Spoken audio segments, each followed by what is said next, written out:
일교차가 커지고 건조한 날이 이어지는 요즘 환절기가 왔음을 느끼시죠? 하지만 반려인들은 밖에 나가지 않고도 가을이 왔다는 것을 짐작할 수 있는 방법이 있죠. 바로 집안 구석구석 휘날리는 얼굴과 몸을 간지럽히는 이 털들 때문인데요. 무더운 여름에서 쌀쌀한 가을로 바뀌는 환절기 시즌. 반려동물의 털이 빠지고 새로 자라나는 털갈이는 새로운 계절을 맞이하기 위한 자연스러운 현상이에요. 하지만 피부가 보일 정도로 털이 과하게 빠진다거나 빠진 부위에 털이 다시 자라지 않거나 유독 특정 부위에만 털이 빠진다면 단순한 털갈이가 아닌 탈모가 아닌지 의심해봐야 합니다.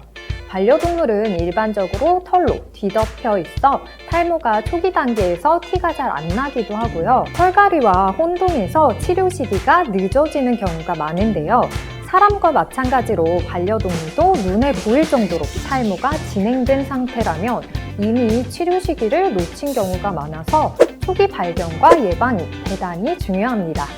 그렇다면 반려동물의 탈모 원인은 도대체 무엇이고 예방은 어떻게 해야 할까요? 안녕하세요, 수의사 루루언니입니다. 오늘의 패티컬 센터에서는 반려동물 탈모 원인과 예방법에 대해서 알아보도록 하겠습니다. 반려동물에게 탈모가 발생하는 원인은 정말 다양해요. 그 중에서도 가장 많은 이유로 꼽히는 4가지를 알려드릴게요. 첫 번째, 스트레스. 사람들도 스트레스를 많이 받으면 탈모가 많이 생기죠? 반려동물도 마찬가지입니다. 급작스러운 환경 변화, 산책 부족, 분리불안, 목욕 등 생활 속 다양한 이유로 스트레스를 겪게 됩니다. 이 스트레스가 지속적으로 쌓이면 탈모 현상으로 나타나요. 두 번째, 감염성 피부질환. 세균, 기생충, 곰팡이 등 감염으로 인한 피부질환이 탈모의 원인이 되기도 합니다. 감염으로 모근이 손상되어 털이 죽거나 빠지며 탈모가 발생하게 되는데요. 주로 배, 귀, 팔꿈치, 다리에 탈모가 진행되는 옴진드기증, 동그란 모양으로 털이 빠지다가 온몸으로 번지는 피부 사상균증, 얼굴 부위에서 시작해서 부위가 조금씩 커지는 모낭충증 등 다양한 형태로 나타납니다. 세 번째, 호르몬 질환. 당뇨병, 갑상선 기능 저하증, 후싱 증후군 등 호르몬성 질환이 탈모로 이어지는 경우가 많은데요. 호르몬성 질환의 경우 털이 좌우대칭으로 빠지는 게 특징이에요.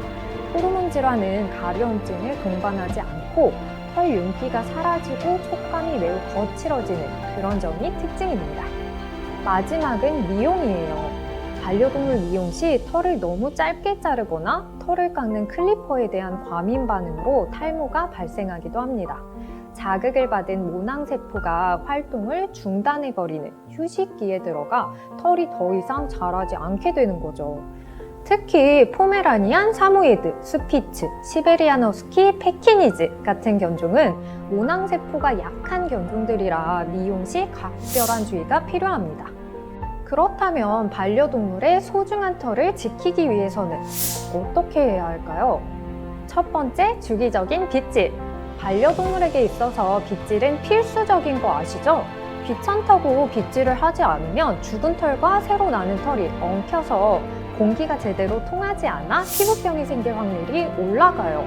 빗질은 털뿐만 아니라 각질을 제거해주고 모근에 좋은 자극을 줘서 혈액순환을 돕는 역할도 한답니다.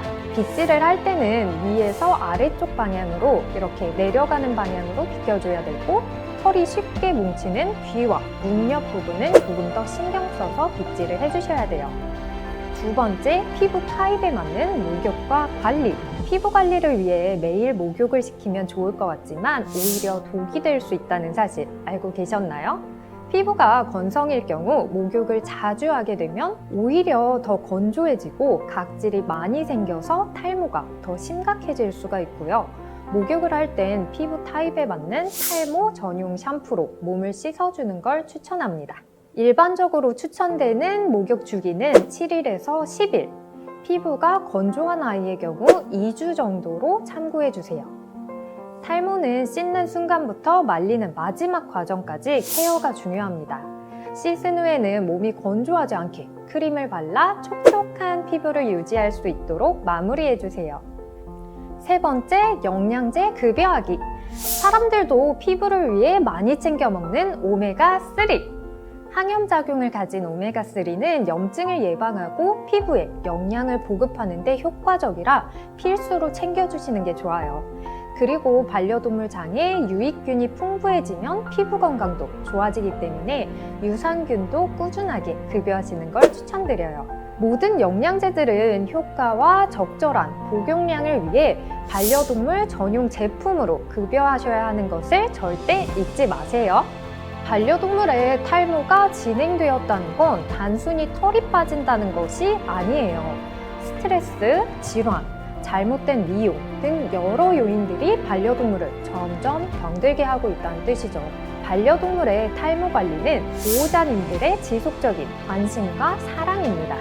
아이들이 싫어하더라도 빗질을 통해 반려동물의 털이 빠지는 양과 모양을 살피고 털갈이와 다르게 털이 과하게 빠진다거나 피부 질환이 생긴 것 같다면 즉시 가까운 동물병원을 통해 검사를 해보시길 바랍니다.